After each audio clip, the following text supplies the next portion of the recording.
Warhammer and I, a funny situation.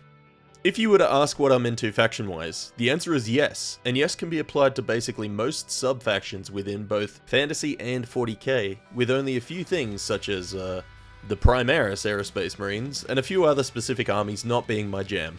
This Dreadknight in particular is my first Warhammer miniature I've done in about a year and a half, and I've been itching to get into some of the backlog Warhammer kits that I've got. So this is me easing back into it. Quick disclaimer, I admittedly am not very good at painting Warhammer, but I do enjoy it, so there's that. I spent well over half of my time being interested in Warhammer, basically reading the stories and preferring to just build the models, not really painting them because I didn't have too much self-confidence. Which I just converted to, I don't have to be good to enjoy it over time. And so here we are.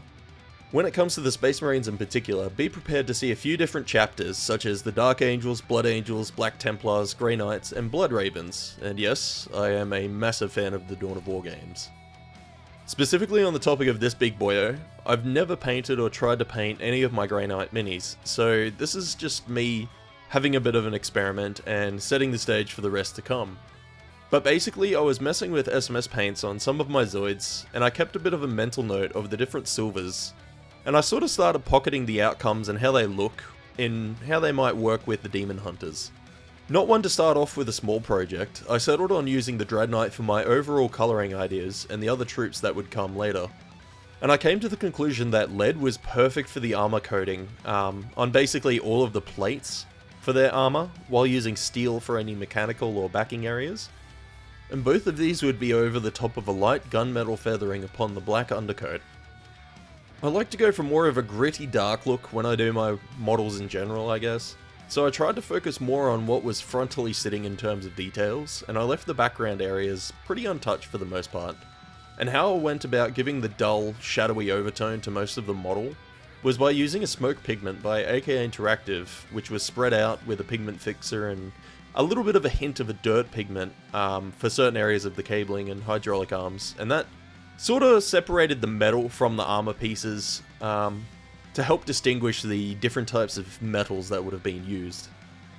When it comes to the smaller recesses, such as the areas behind the words dotted around the mini, I used basic old Nuln oil, and that was placed in there for the depth and shading, with the words themselves being layered up with Balthazar, Gehennis, and Auric Gold, which was done before all the grimy weathering.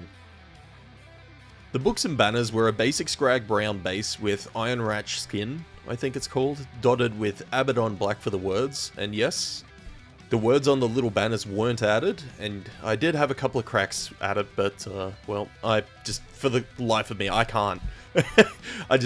Yep.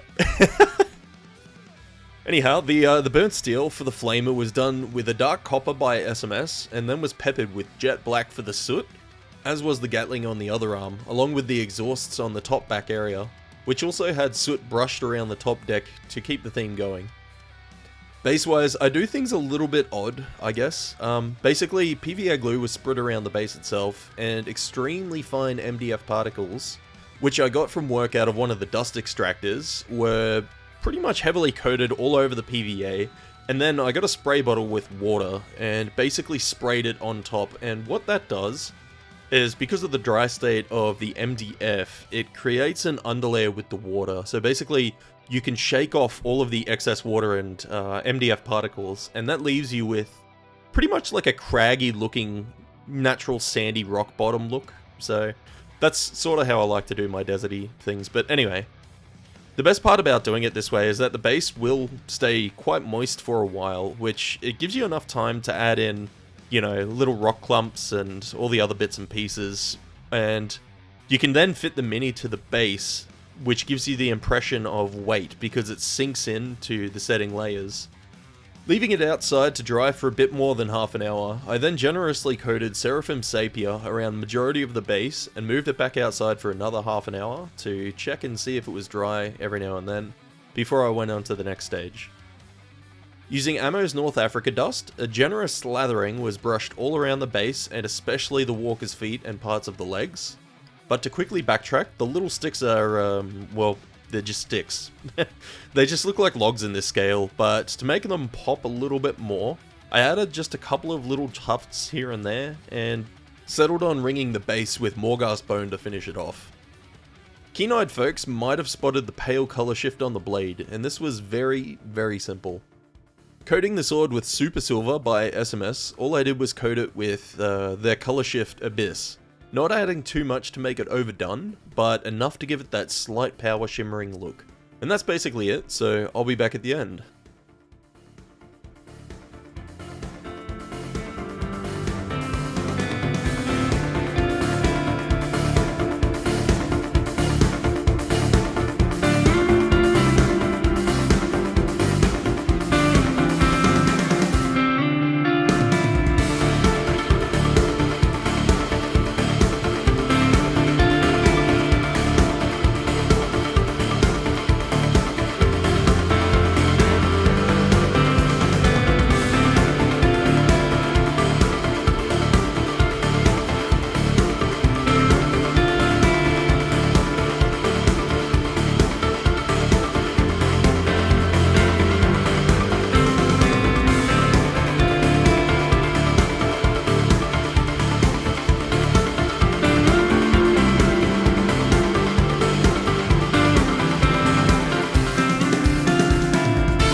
I enjoyed this a heap, so much so that I knocked it out basically in a day and a little bit.